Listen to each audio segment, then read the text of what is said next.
Hello, this is Dr. Carol Billing from the University of Idaho, and I'm going to take a few minutes to talk with you about learning differences. This is Standard 2 for your professional standards. In this standard, we're going to look at individual differences and diversity in cultures and communities to ensure inclusive learning. All right, so I have 10 slides. I want to quickly show you two links on the web. Web pages I think are fantastic. Always there's a YouTube, right? 4 minutes. Yeah, we'll probably do 4 minutes. This is another one that you might want to check out later on, but I'm not going to do that in the lecture today. Let's take a look at this.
Alright, so this is a video I would share with students, maybe even first day, second day, first week, to get your students to realize that they have a specific learning style. I don't know why I didn't learn this in college. It really would have helped out tremendously if I actually knew I had a learning style. I'm going to give you I'm going to show you a test they can take online to sort of help them figure out their learning style, but there's lots of handouts and different things that you can cultivate to do that. And then as I'm watching this, I'm thinking, wouldn't it be awesome if you put kids in groups of like 2 or 3, and they did their own, this is called a Powtown, I guess, Powtown. If they did one of these videos on a specific part of their learning style, so they're an environmental learner, and then have them make this Powtown on environmental learners, right? So you're narrowing down the content, and they're generating a pretty fun video for you, and then now you review them, and the ones that are really good, you can use them in future semesters. And kids tend to make videos like this that are interesting to other kids, so them making it is better than you making it. And you don't have time. So when you're doing these kinds of things, be thinking about what is the deliverable, what is the thing a student can create that will show me they've learned the content, and is there any way to use that content again later? That deliverable again later. And can they, I'm the queen of, here's a chapter, I need you to make a Quizlet that has 10 questions on it, like quiz questions. And that's what they're doing to learn the content, but then they're generating all these Quizlets for me, and then I can merge them and strip them out or whatever. Good questions I don't like, what have you. Just keep that in mind as you're working through, and anytime you see something like this, man, I just know the students will come up with some cool stuff that really resonates with other students on whatever the content is that you're doing. The other thing I want to show you is this link here. This has learning styles, but what I like about it is it has a quiz, I believe. It also has, this would be a great thing to bring up online. Oh, it didn't come up. Okay, so I thought this had a quiz in it. Sorry, let me just jump down here. Nope, nothing on homeschooling, not interested. Okay. I know there's different, it's called BARK, B-A-R-K, quizzes, and I will pause the video in just a minute and I will look and see what I can find on that. But while we're here, let's look at the 4 styles of learning, just in case you're not familiar with them. Visual learners, read-write, kinesthetic, and auditory. Everybody has a little bit of different take on this. Like the video I just showed had environmental learners, and I absolutely believe that sometimes you take a kid outside and they understand things differently because they're just in a different environment. I used to take my students outside when we would do something where they had to brainstorm. They didn't need to be in front of the computer. I taught technology, and I would take them outside to do that kind of pen and paper work that they could do easily on their lap that's more talking-based learning or brainstorming or coming up with a process for something. Just get them out of their element into something new, assuming the weather's nice and all of the above. Okay, but here we've got the 4 styles of learning. And this is a little breakdown on each one. This might be a nice visual aid to clip and give to students. So visual learners, they're looking for a process clearly defined through visual aids. I use something called Lucidchart and Stormboard. Sorry, I should have had these called up already. My connection is really slow. Stormboard. Here.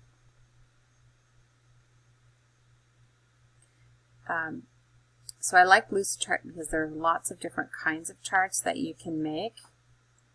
If it'll load for me. Diagramming, process, brainstorming, all that kind of good stuff is on there. I'll give that a minute to load and then we'll come back to it. So visual learners, we'll take a look at Lucid and Stormboard. Oh, it looks like Stormboard's up. And you can see any examples. New going to take a look at this offline. I'm not going to take any more. Oh, it has a little video. Okay.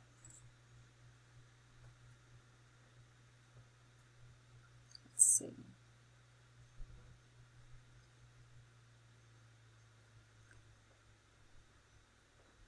All right, I have the link to this. My connection is too slow. I have the link to this in the handout I'm going to give you, so maybe take a look at that. Come back on, take a look, and Lucid Chart is much more than just that. There are process mapping is awesome, org charts, whiteboarding, all that good stuff. Okay, I'll stop there. I'm a visual learner, so I really thrive when someone gives me something that clearly explains, especially if it's a process and we're developing something together, we're going through anything that has multiple steps, or we're going to delineate work in like a group to finish a project.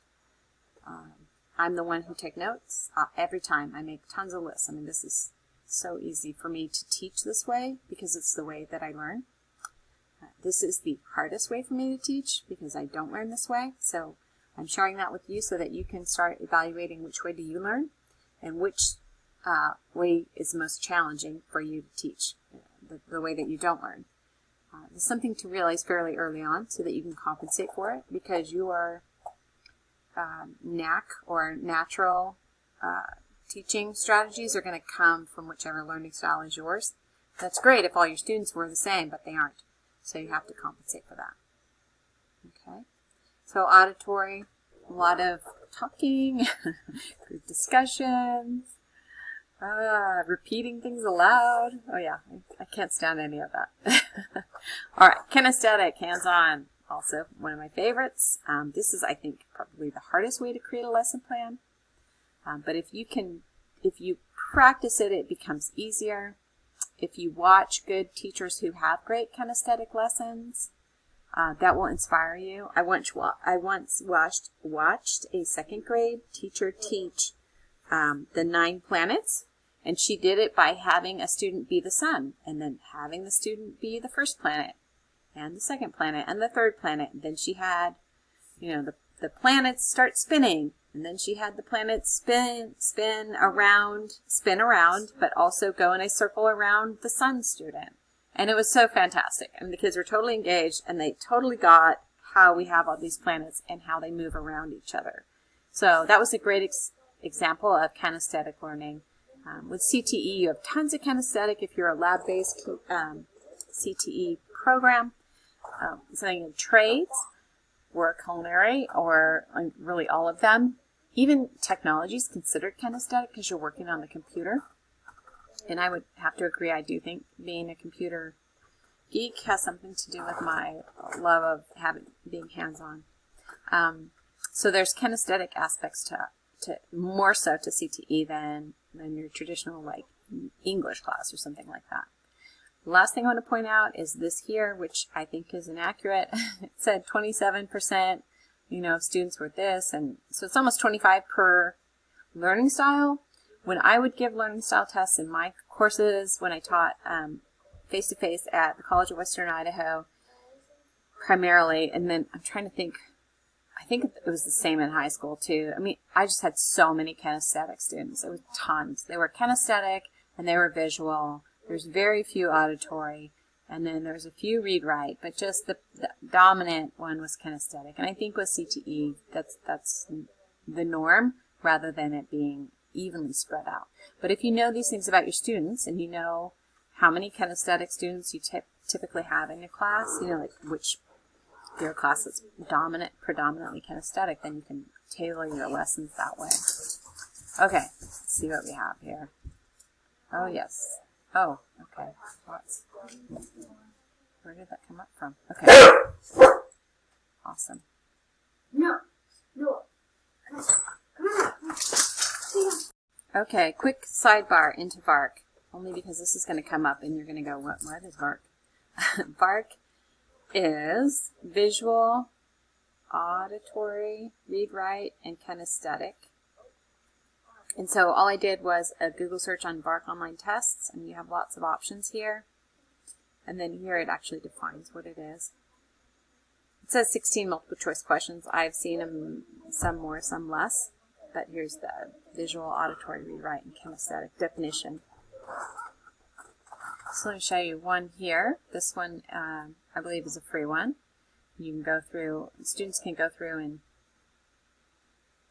the test and then click OK and get an answer.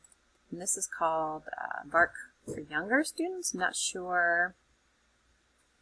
Probably look through both and see what applies to your students. But I just wanted to show you that real quick, and then I'm going to pop back to the PowerPoint. Okay, back here to the PowerPoint. A couple of quick terms I want to make sure that you understand or have heard of. Americans with Disabilities Act, ADA, and that is students who have any disabilities should be noted, and you should know that this is coming. Like, you should not have a student come into your class, first day classes, in a wheelchair, and you had no idea that you had a student in a wheelchair. And it's not for any reason other than you need to plan for it physically. Do they have a desk that's accommodating? Do they have an aid? What auditory, visual, or processing delays are there, or are there none? You know, lay of the land here, give me the story. And then there's also IEPs, which you probably have heard of, individual education plans. And these, I used to get a binder at the beginning of the year, and it had every student that I had, it was their IEP, so I could see what the accommodations were that I needed to make. Did they need more time on testing? Did they need notes provided for lectures? You know, what did this student need to be successful? So that was, of course, back in the dark ages, and I would assume that you can get IEPs online through your, like if your school uses Schoology or PowerSchool. I don't know. I'm not sure if those things even have it, but I will say you do need to read the IEP for any student you have that has one, so that you can be knowledgeable about how to help this student be successful. Okay, as you can tell, I have kids in the background. I apologize. I try to do these at like 5 a.m. and 11 p.m., but sometimes I have to do them in the middle of the day, sadly. Thankfully, we're all doing COVID, so it's not like anyone's got a different situation. I want to run through a couple quick case studies. I think there are 3 of them, maybe 4. Let's take a look. Okay, Jill is an auditory learner. So what I want you to do here is think about what you're going to be teaching and think about a specific lesson that you're going to teach. So I am teaching business, I'm going to teach accounting, and I'm going to teach general ledger entries. How to enter a I need to explain what a general ledger is and how to do the entry and how to edit the entry. So if that's what you're going to do and you've got an auditory learner in your class, how are you going to modify your lesson or your instructional strategies so that Jill will be interested in general ledger entries? So obviously you're not all doing accounting, so put in whatever content area or specific lesson you think you might teach. I would pause this, grab a piece of paper, and just jot down a couple of ideas, and then I'll give you a few on the next slide. And this is also a great exercise to do with your mentor, with real students in your class, especially ones that you're challenged with that maybe aren't learning as you would like. Okay, so take a minute, pause, and give me some ideas for Jill.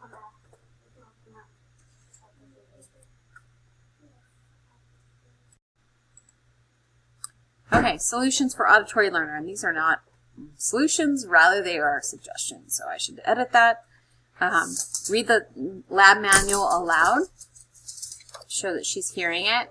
I would never read anything aloud in class, but what I would do is have students popcorn read, which is they read a paragraph or whatever, and then they call on someone else to read, and this is fun because socially, who picks who is a thing, but they have fun picking on each other. And then also they have to pay attention because they don't know if they're going to be called next. So that's how I would do that. Also, I've done it with popsicle sticks where I hold the popsicle sticks in my hand and I just call the kid's name. And then that way everybody in class has to read something if that fits what you're teaching. So reading aloud, reading steps in the lab aloud. Flipgrid is a good tool online. And if you're not familiar, I've got a link in the links I've provided for you, but flipgrid.com, and that would be something maybe you do before class or after class with a specific question. You know, what do you know about general ledgers? Well, that's a pretty hard one because most kids are going to be like, I have no idea. But you could say something, you could do something a little bit different, like, okay, I'm not going to try to take time thinking of that, but when you have a lesson in front of you, a general question that sort of gets them thinking about wherever it is you're going to go with them in the next day in class. Okay. Suggestions. Okay. And that's funny. Speak with their lab instructor. Oh, that would be you. So no. What I would say here, I would speak with special ed people, because the special ed people have like magical techniques for working with all kinds of students. And so I would, one of the first things I did when I became a teacher was make friends with special ed teachers. And then I, in my prep, would go into the special ed room and talk to them. And I would say, I'm having trouble with Cassidy, I can't get her to whatever. And they would give me some strategies. All right. I don't understand this last one, so we're going to go on because this is auditory, not kinesthetic. I think that might be an editing problem. Next one is a kinesthetic learner. Think of a lesson. How are you going to teach it for a kinesthetic or a tactile student who primarily learns through that way? Touching or doing. That's pretty easy for a CTE. So take a second, pause it, and give me some ideas. So this, I think, is written more for non-CTE class because you can do discussions and role play in class, but you're going to be doing more of like, here's the hammer, here's the nail. So I'm not sure why that's not more specific to CTE. Tape record the lecture, listen to it while they're walking. That's a great one. And that is not so much how that's set up specifically, but if you can have students doing something while you're talking to them, that can really help them, especially kinesthetic, process what you're saying. And it doesn't seem like it because it seems like they're distracted and doing something else. But I would have students do picture notes when I'm talking. So instead of writing notes in the Cornell note style or whatever, I would do some picture notes where they are doing can be stickmen to show ideas and sketches that can be a little bit abstract, but what it does is it challenges the student to listen to what you're saying and create almost like a comic strip on the paper. It's a very non-traditional way to take notes, but I think it's highly effective, and it's also not linear. It's not point A, point B, point C. It might, kind of go around the edge of the paper or something very odd. But they learn a lot when they sketch while you're talking, and when they review it, they understand it. So that's something to consider when you're doing a lecture and you're trying to keep those kinesthetic kids and tactile kids sitting in the desk, sitting down listening to you speak. The last thing I'm going to say about this is whenever I want to have a serious conversation with one of my sons, we wax the car. Because if I can sit next to them and they can move and do something, then we can talk about something that's important and I have their attention because they're moving. So consider how you might be able to use that in your class if you can do that. And I'm thinking of like in a trades class, if you're having them sand something, if it's not too loud, you could also be talking with them while they're sanding or taping. Or, that kind of thing. Maybe in a cooking class, you're having them do some prep, and then you're talking to them at the same time as they're doing some prep, as long as they don't cut themselves. Okay, moving on. Visual learner. So, think of your lesson, and then pause this and come up with some visual teaching techniques. All right. So here's where you'd use key charts and figures like Lucidchart or Stormboard, or any of the PowerPoint has a lot of preset images on there. I think it's important to create a process, like a visual process, if that's what you're talking about, or an outline of a chapter, or giving them a framework like a Venn diagram to fill out while you're talking or fill out related to the chapter. Again, I think you could do your drawing notes instead of regular notes, and then of course in the front so they can see what's going on. So those are a few ideas, and as you get in the classroom and you get specific students, sit down after class, make notes. Okay, I'm challenged by this one student. These are the behaviors that are preventing me from being effective, and then pick the first behavior you want to work with, and then call your mentor, get on a Zoom, and talk it through with them. Or if you have a good teacher that you work with that you can talk with, that's also a great resource, especially if they already know the student and they have some techniques they use with that student. But you, especially as a new teacher, and when I say new, I mean any teacher under 5 years of experience teaching, cultivate those relationships with people who can give you good creative ideas for creating relationships, making your curriculum more interesting, or changing your classroom management to be able to engage all of your students in class. All right, thanks for your attention. I appreciate it.